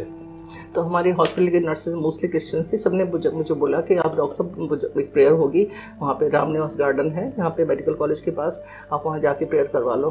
मैंने कहा नहीं सिस्टर, हमारे तो बहुत सारे भगवान हैं, हमारे भगवान तो बहुत अच्छे हैं, मतलब चाहे हम दुखी हैं पर हम दूसरे भगवानों के पास नहीं जा सकते, क्योंकि आदमी जिस धर्म में पैदा होता है वो उसी की आदर करता है कि अच्छा बुरा तो ठीक है।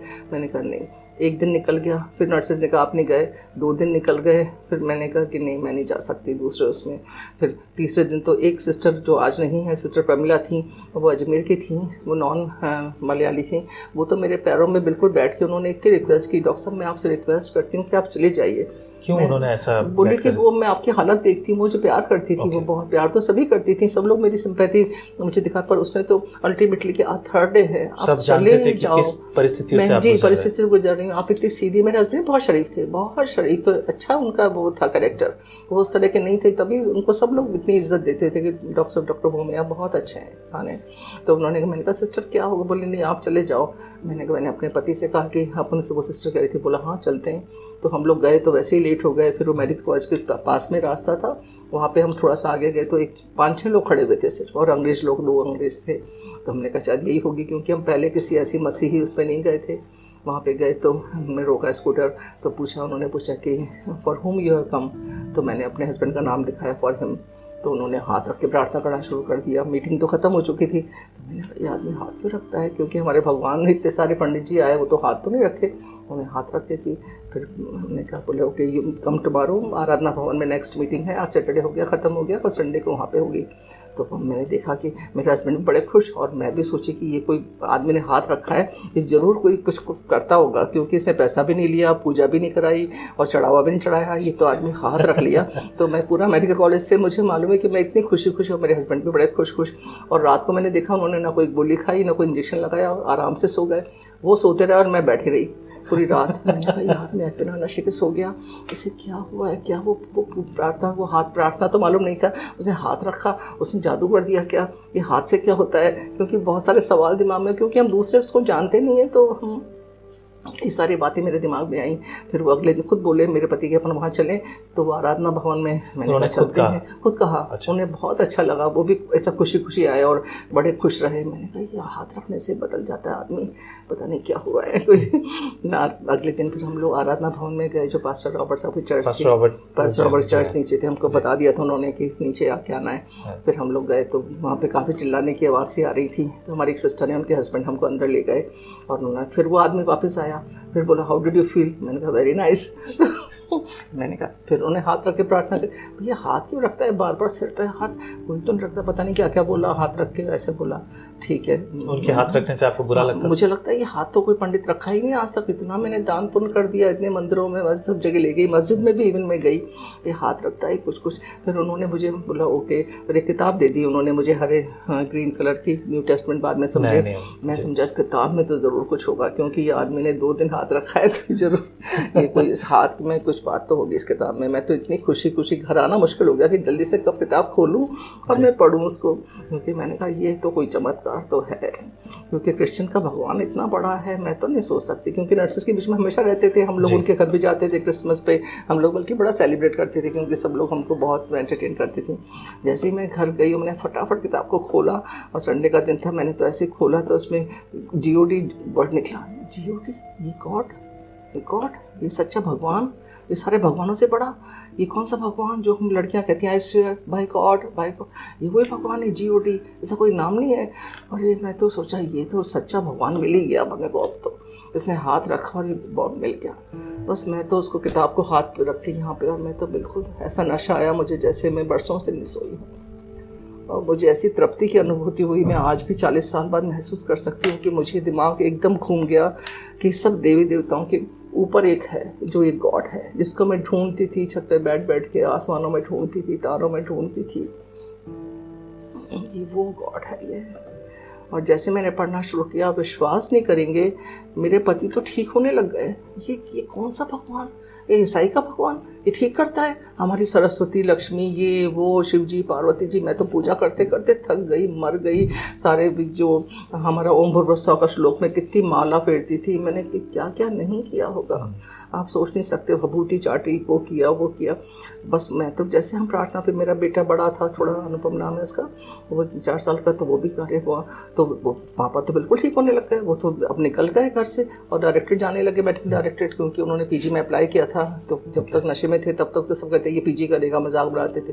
और उनका selection above and over quota उनका हुआ पीडियाट्रिक मेडिसिन में, जो कि सबसे हाईएस्ट ब्रांच है। Okay. और उन्होंने उस जमाने के, हमने 72 में किया था, उन्होंने 82 में 81 में अप्लाई करके 82 के बैच के साथ, 10 साल के बैच के साथ, जबकि कितने मॉडर्न हो जाते हैं आप सोचते हैं 10 साल बाद, और उनके साथ कॉम्पीट किया। वो ही वॉज सो इंटेलिजेंट। और परमेश्वर ने उनको सब कुछ करने के लिए, इतना ड्रेसअप होने के लिए, मैं सोच नहीं सकती। सब लोग कहने लगे क्या हुआ इनके घर में। सारे डॉक्टर्स, हम कैंपस में रहते थे, ताजुब करने लगे क्या हुआ भव्या साहब को है।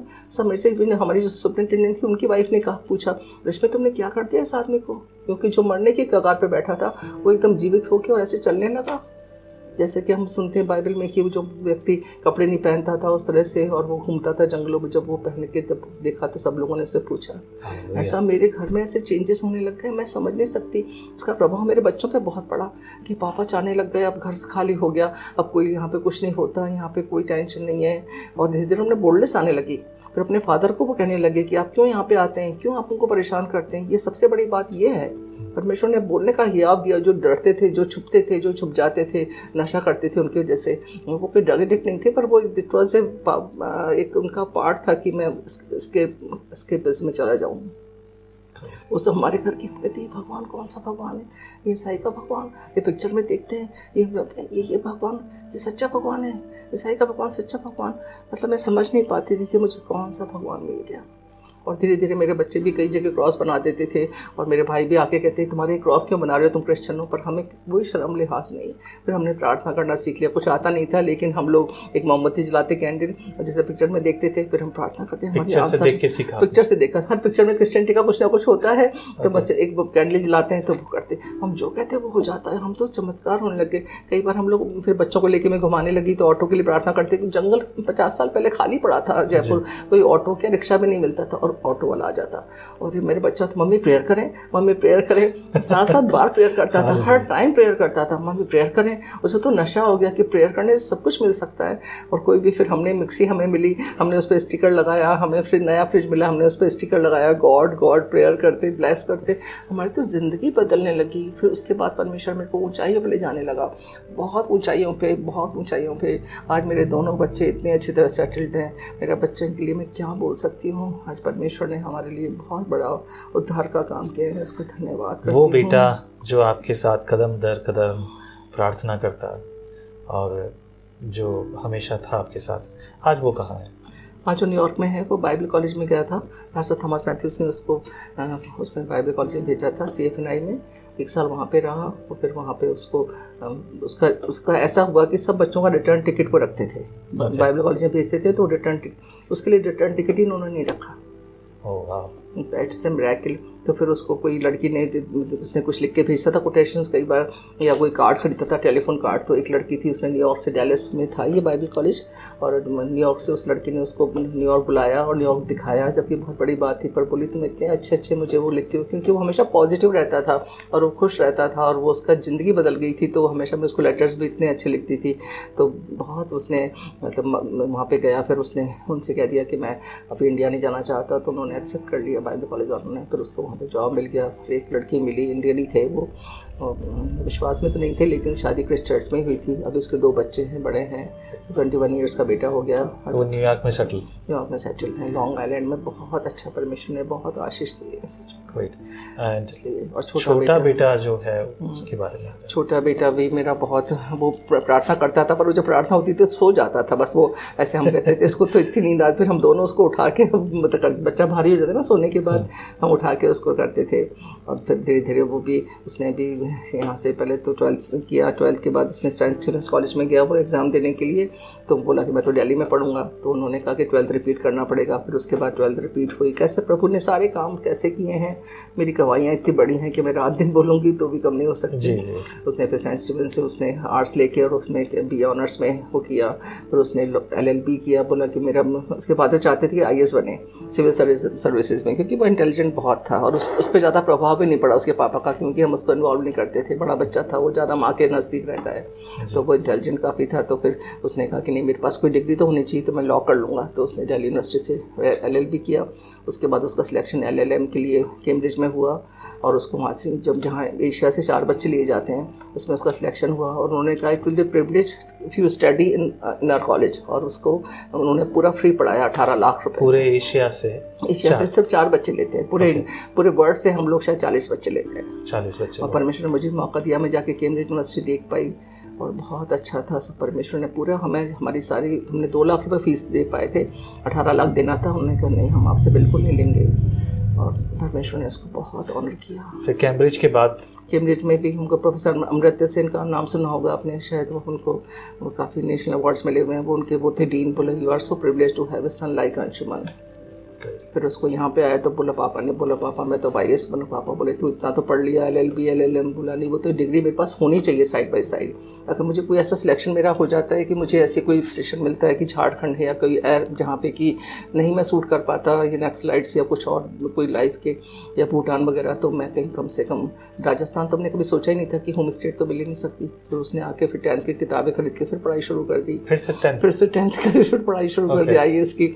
फिर वो दोबारा पढ़ने लगा। फिर उसका पहले सिलेक्शन हुआ तो फिर उसमें उसको सिलेक्ट नहीं किया उन्होंने, एग्जामिनर्स ने। उन्होंने कहा कि नहीं, तुम एक डिग्री ख़राब करोगे, तुम इतनी बड़ी कैम्ब्रिज से पढ़ के आए हो, तुम यहाँ पे खाली तुम्हारा वो है, तुम एक सीट ख़राब कर दोगे IAS की।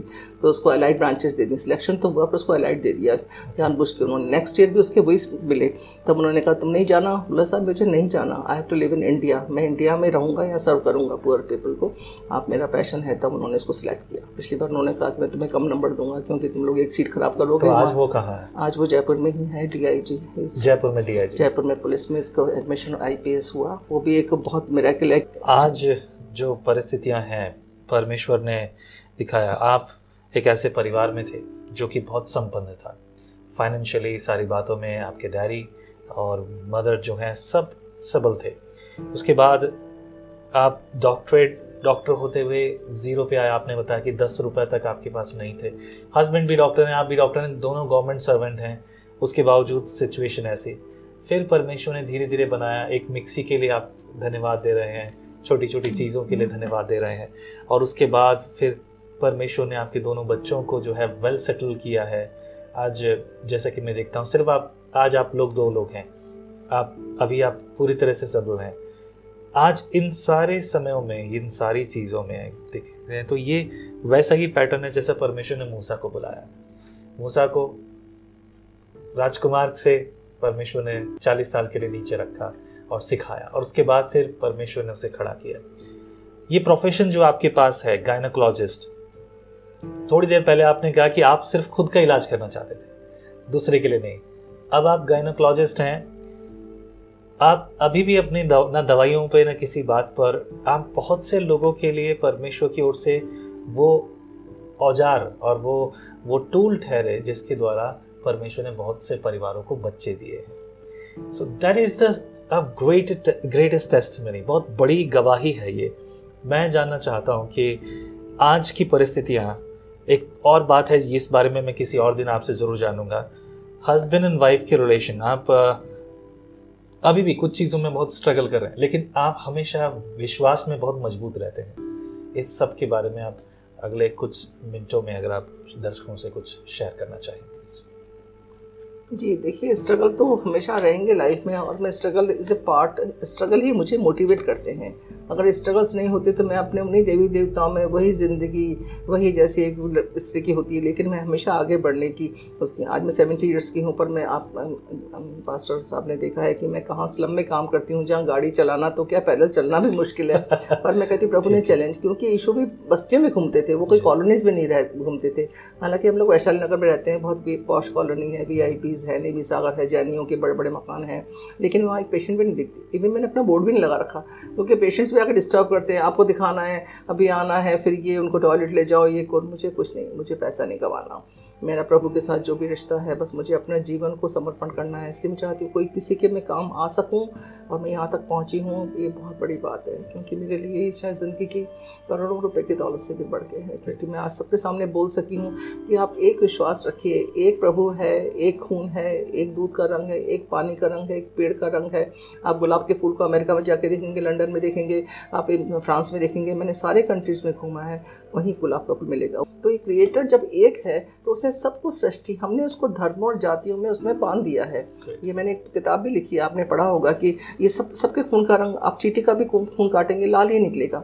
तो कोई क्रिएटर है जिसने खून का रंग लाल बनाया। सारे पत्ते हरे होते हैं, कोई लाल पत्ता, कभी सपोज कोई क्रॉटन्स कुछ ऑलमोस्ट ग्रीन होते हैं। दूध का रंग देखिए सब जानवरों का सफ़ेद होगा, पानी का रंग देखिए सफ़ेद होगा, हल्का ब्लूइश हो सकता है, जैसे मैंने वहाँ पे देखा था लॉस एंजल्स में थोड़ा ब्लूइश था, पर ऑलमोस्ट वाइट होता है। तो ये सब कोई सृष्टिकर्ता ने बनाया है। अगर हम आपको 10 लोगों को बोले कि आप हाथी बनाइए या कोई गाय बनाइए, तो आपको कुछ डिफरेंस होगा, पर सारे मनुष्य चाहे काले हों या सफ़ेद, उनकी सबकी नाक, उनकी आँख, उनके हाथ, उनके पैर, उनके बाल, तो हमको विश्वास करना पड़ेगा कि एक सृष्टिकर्ता है। ये मैंने साइंटिफिकली ढूंढा है। मैं एक साइंटिस्ट हूँ, तो मैं साइंटिस्ट की तरह से उसको सर्वे करती हूँ। मेरे फादर भी साइंटिस्ट थे, तो मैंने ऐसे नहीं कि किसी ने बोल दिया और आपने विश्वास कर लिया चमत्कार, पर आई हैव सर्च, जिन्होंने खोजा उन्होंने पाया, और लिखा है कि test and see and test करो और टेस्ट करो। तो मैंने टेस्ट, परमेश्वर को टेस्ट कर करके देखा है। मैंने आपको गवाही बताई थी कि मेरी दोनों चाबियां गाड़ी में थी, और मैंने कहा गॉड अब आप कैसे करेंगे, this is your test, you have to do it, and God did it. मतलब मैं गॉड का टेस्ट लेती हूँ और गॉड उसमें आते हैं। I am the one who takes God, आजा बेटा, अब तूने बोला है ना।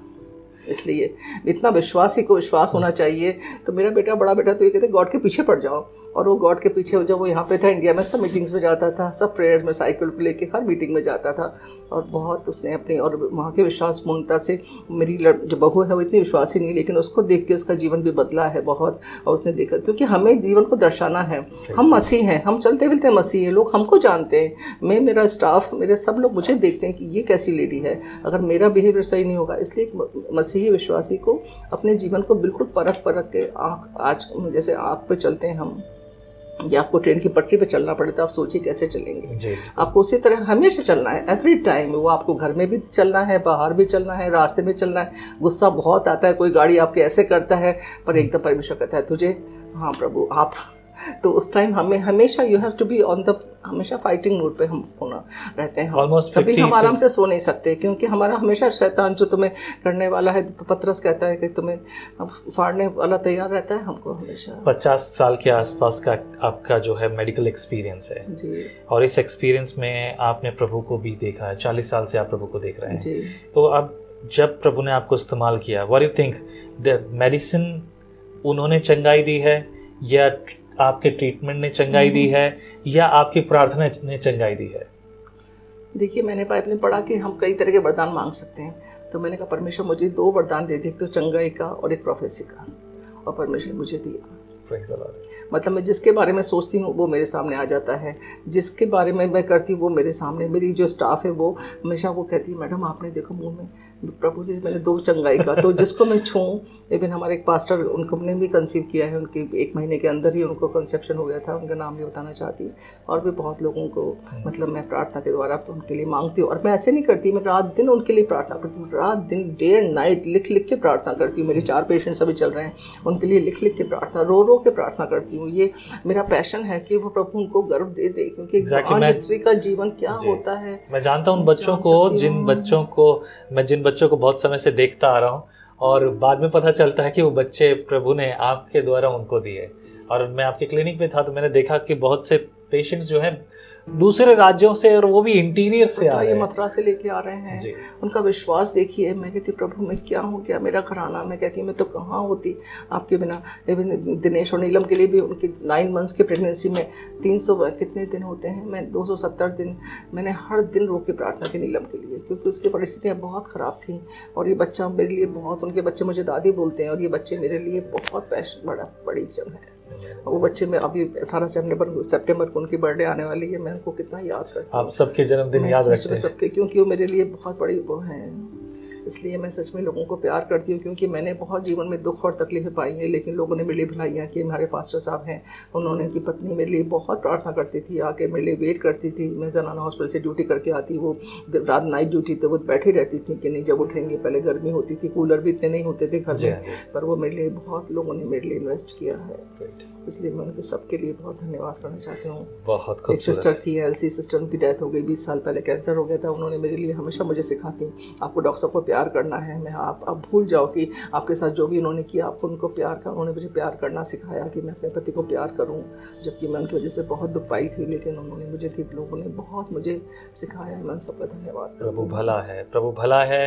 वाकई में बहुत खूबसूरत बातें हैं। हम और सुनेंगे डॉक्टर रश्मि भूमिया से उनकी गवाहियाँ और उनके द्वारा, और ख़ास तौर से जैसा कि हमने सुना, आने वाले दिनों में हम सुनेंगे महिला और बच्चों के बारे में, हस्बैंड और वाइफ के बारे में। वो एक्सपीरियंस एक बहुत ज़िंदगी के गहरे एक्सपीरियंस हैं। जवानों के एक्सपीरियंस भी आपने सुने हैं, और भी बातें आप सुनेंगे। आने वाले दिनों में प्रभु सहायता करें, इन सारी बातों पर हम चर्चा करेंगे। ये बहुत खुशी की बात है। सो मैं यहाँ विराम लेना चाहूँगा। अगली बार के लिए अपने आप को तैयार कीजिए। प्रभु को धन्यवाद दीजिए कि प्रभु ये मौका दे रहा है कि हम सीख लें उसकी मर्जी, कि वो हमसे क्या चाहता है। बहुत बहुत शुक्रिया डॉक्टर। मैं आभारी हूँ परमेश्वर का और आपका कि ये समय है कि गवाही देने के लिए आप यहाँ आज अंदर तक के मन को हिला दिया है। 40 साल पुरानी जगह मैं चली गई हूँ, वहाँ से निकलना बहुत मुश्किल है, क्योंकि मेरे बहुत दिन ऐसे थे कि मुझे कोई नजर नहीं आता था, लेकिन मृत्यु भी मैं नहीं चाहती थी। परमेश्वर कहता है जीवन, दुनिया कहती है मृत्यु। इसलिए प्रभु ने मुझे जीवन दिया है, तो मैं मृत्यु की तरफ क्यों सोचूं। लेकिन मैं मृत्यु की तरफ ही जाता है इंसान जब उसके दुख होते हैं। 1 मिनट में ख़त्म हो सकता है जीवन। एक डॉक्टर के लिए तो बहुत ही आसान है कि 2 इंजेक्शन लगाए, लेकिन उसके बाद क्या होता है उस परिवार का, जहाँ पे किसी कोई सुसाइड करता है।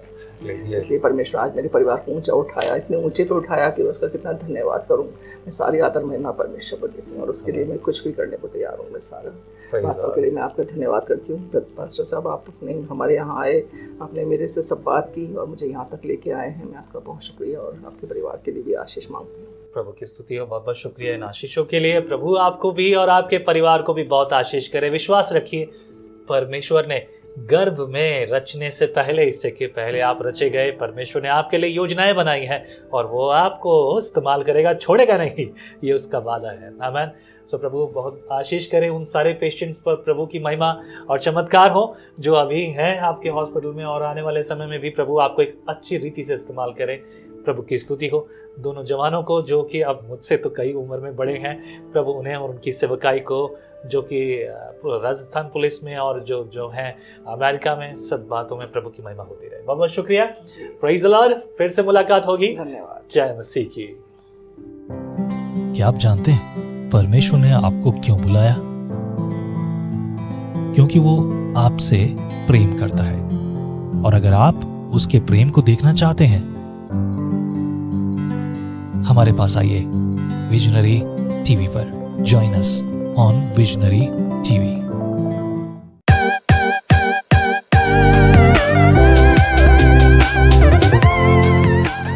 इससे कोई फर्क नहीं पड़ता कि हम कौन हैं, कहां से हैं और क्या है। आइए विजनरी रेडियो और टीवी पर संगति करेंगे मिलकर एक साथ। Let us join together visionary radio और टीवी चैनल पर।